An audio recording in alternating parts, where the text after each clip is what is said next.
सामाखुसी प्रहरी तालिम केन्द्रबाट मेरो सरुवा सिन्धुलीको दुधौलीमा भएको थियो। मलाई नयाँ ठाउँ रमाइलो लागिरहेको थियो। सरुवासँगै बढुवा पनि भएको भए गजब हुने थियो। तर यो त फगत मेरो रहरको कुरा मात्र थियो। म प्रहरी निरीक्षक सोनम गिरी जुन दर्जाबाट जागिर थालेको थिएँ त्यही दर्जामा कार्यरत छु।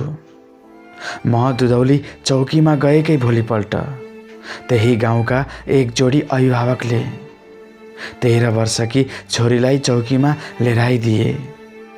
बाबुआमाले नसकेर लिएर आएका रहेछन्। उमेरै नपुगी केटासँगको प्रेममा परेकी रहेछ। उसले आफूहरूलाई अलग पारे आत्महत्या गर्ने डर देखाइदिएकी रहेछ। सोधपुछका लागि म सानी फुच्चीको अगाडि बसेँ।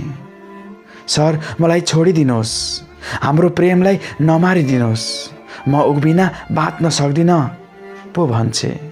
म त 3 छक्क परेँ। यी किशोरीलाई के भनेर सम्झाउँ भन्ने भयो मलाई। सुनेकी छु 100% ग्यारेन्टी त केही कुराको पनि हुँदैन रे। फेरि मेरा मम्मी ड्याडी हाम्रो प्रेम र उमेरलाई असुरक्षित भन्दै हिँड्नुहुन्छ। अन्धकार छ मेरो भविष्य भन्नुहुन्छ। किन? हो सब मैले गरेकी थिएँ। मेरो रहरको कुरा थियो। कसैको कारणले होइन।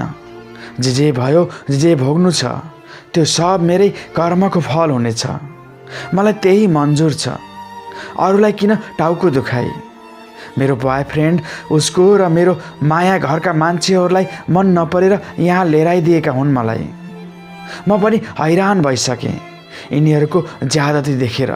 हेर्नुहोस् सर, मलाई ऊ बाहेक अरू मान्छे चाहिँदा पनि चाहिँदैन। उसैसँग बाँच्छु, उसैसँग मर्छु। वरिपरि ऊ बाहेक अरूलाई मान्छे गर्नु पनि छैन मलाई। अरू त अरू, घरको मान्छे त मलाई शत्रु जस्तै लाग्छन् भने हाम्रो प्रेमको दुश्मन। म छक्क परेरै सानो मान्छेका ठुला ठुला कुरा सुनिरहेको थिएँ। केटाकेटी उमेरदेखि नै ऊ आफूलाई तरुणी जस्तै बनाउन हर प्रयास गर्थे। छोरी मान्छे यस्तै हुन्छन् भनेर कहिले काहीँ भनेनौ, कहिले केही भनेनौ। अनुहारमा श्रृङ्गार गरेर हिँड्थे। उसलाई छोटो लुगा लगाउँदा अतिरिक्त राम्री देखिएकी जस्तो लाग्थ्यो। उमेरभन्दा धेरै उमेरकी देखिन्थे। यसैमा खुसी हुन्थे। ऊ खुसी हुँदा हामीलाई आनन्द आउँथ्यो। आमा मलिन अनुहार लगाउँदै भनिरहेकी थिइन्, बुबा मिस्त्री काठको काम गर्ने, आमा 2-4वटा घरमा काम गर्न जान्छन् रे। 3 जना छोराछोरीमा 2टी छोरी र एउटा छोरा रहेछन्। म त कान्छी छोरी हो नि सर। मम्मी मलाई अहिले पनि भात खुवाइदिनुहुन्छ। दिदी पनि फेसबुकमा लभ परेर भारतीय केटासँग भाग्नु भएको हो। दाइले पनि छिमेकीकी छोरी लिएर भएको 2 वर्ष भइसक्यो। त्यसपछि ड्याडी र मम्मीलाई भेट्न पनि दाइ आउनुहुन्न। अब त मम्मीले अरूसँग कुरा गर्दा 2 छोरी मात्र हुन्, छोरा छैन भन्नुहुन्छ। म त पुल पुलिएर पालिएकी हुँ, एक्लै छु। उसलाई छोरा मान्नुको साटो अझ यसरी यहाँ लिएर आउनु पर्छ त? उल्टो मलाई नै पो प्रति प्रश्न गर्छे। उसको केही पनि दोष छैन। सरकारले विवाह गर्ने उमेर तोकिदिएको छ भन्दैमा के प्रेम गर्ने पनि निश्चित उमेर हुन्छ र भन्या? के प्रेम गर्नु अपराध हो र सर? के तपाईँले प्रेम गर्नुभएको छैन? पक्कै छैन होला, नत्र मेरो हालतलाई महसुस गर्न सक्नुहुन्थ्यो नि, होइन र सर? बाल्यकालको जस्तो चञ्चलता बिल्कुलै थिएन। वयस्कको जस्तै हाउभाउमा कुरा गराइले म त के भनौँ के नभनुको स्थितिमा अल्झिरहेको थिएँ। यति सानी किशोरीको प्रेमप्रतिको बहस र प्रेमप्रतिको सम्मोहनले म आश्चर्यचकित थिएँ।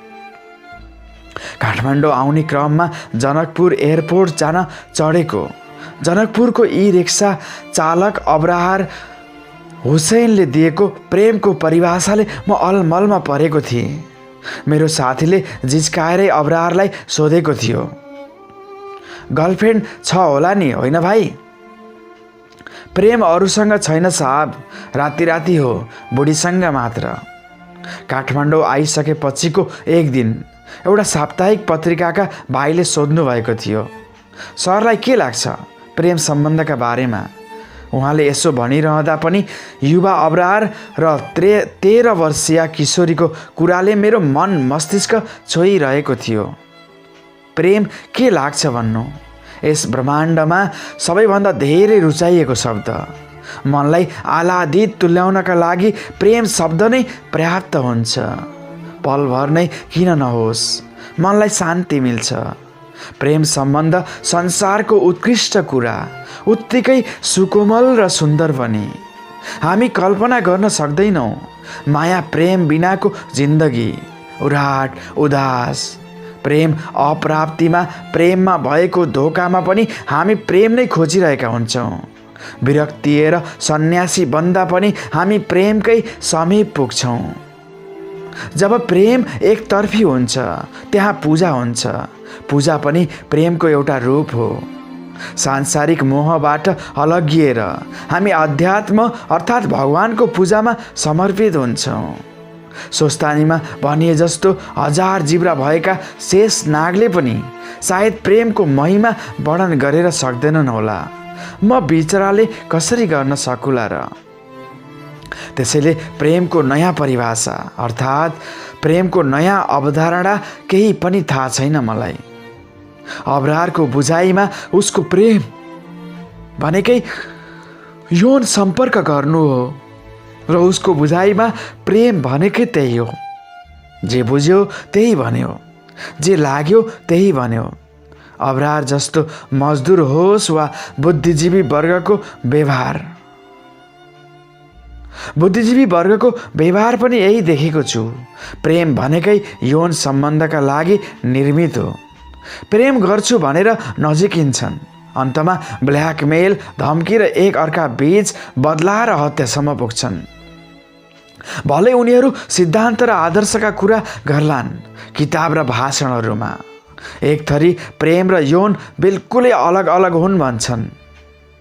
अर्को थरी प्रेम र यौन अलग होइनन् भन्छन्।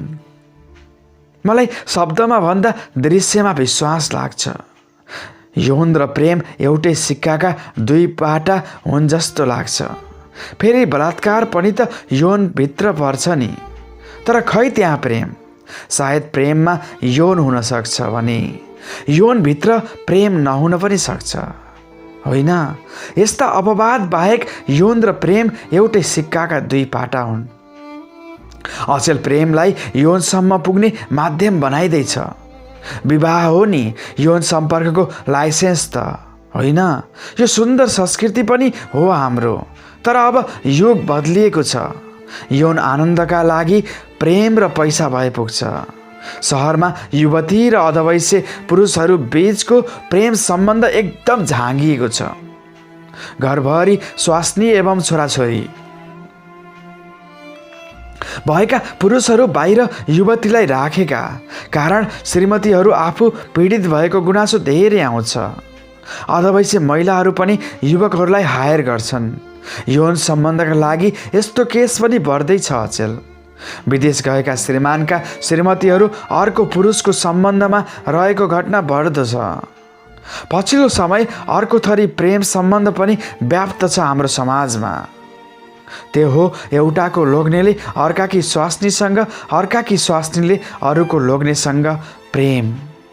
यो असाध्यै फैलिएको छ। अक्सर मान्छेहरू चाहन्छन् पनि यही।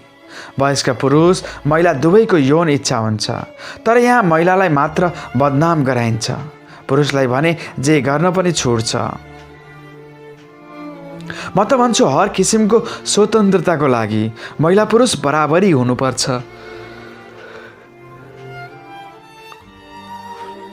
अर्काकी स्वास्नीसँगको यौन सम्बन्ध टुट्यो भनेर रुने व्यक्तिको पनि प्रेम नै हो। अहिले पनि म दुविधामा छैन। म यौन प्रेमको महत्त्वपूर्ण पाटो रहेछ भन्ने निष्कर्षमा पुगेँ। प्रेम विशाल छ, उत्तिकै फराकिलो पनि छ र धेरै भेराइटी छन् प्रेम सम्बन्धका। प्रेमका अनेक रूप हुन्छन्, प्रेमका अनेक बाटा हुन्छन्। प्रेम अभिव्यक्त गर्ने माध्यम फरक फरक हुन्छन्। सतह गहिराई जे भने पनि त्यो प्रेम नै हो। प्रेम व्यक्तिको अनुभूतिमा भर पर्ने कुरा हो। मान्छेको स्वभावले निर्धारण गर्छ प्रेमको परिभाषा। यही हो प्रेम। यसैलाई प्रेम भन्नुपर्छ भन्ने नियम बनेको छैन। सायद अहिलेसम्म न त प्रेमको कुनै निश्चित सीमा रेखा छ, न कुनै एउटा निश्चित परिभाषा नै छ। प्रेममा तर्क गरेर साध्य पनि छैन। जरुरी छैन युरोपको कुनै विद्वानले लेखेको प्रेमको परिभाषा नै एसियाको कुनै प्रेमीले स्वीकार गर्नुपर्छ।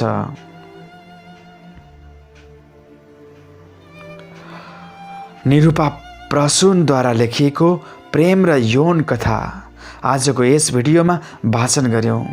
यति बेला नायक पल शाह नाबालिका गायकको बलात्कारको आरोपमा हिरासतमा छन्। केही समय अगाडि नाबालिग भनेकी गायिका र पल शाह बीच प्रेम सम्बन्ध रहेको र उनीहरूका बीचमा यौन सम्बन्ध पनि रहेको कुरा बाहिर आएको थियो र प्रेम अनि यौनका सन्दर्भमा लेखिएको कथा यहाँ सान्दर्भिक हुने देखेर हामीले वाचन गरेर सुनायौं। आजको यो कथा वाचन तपाईलाई कस्तो लाग्यो? जस्तो लाग्यो त्यस्तै सल्लाह सुझाव र प्रतिक्रिया दिन नभुल्नुहोला।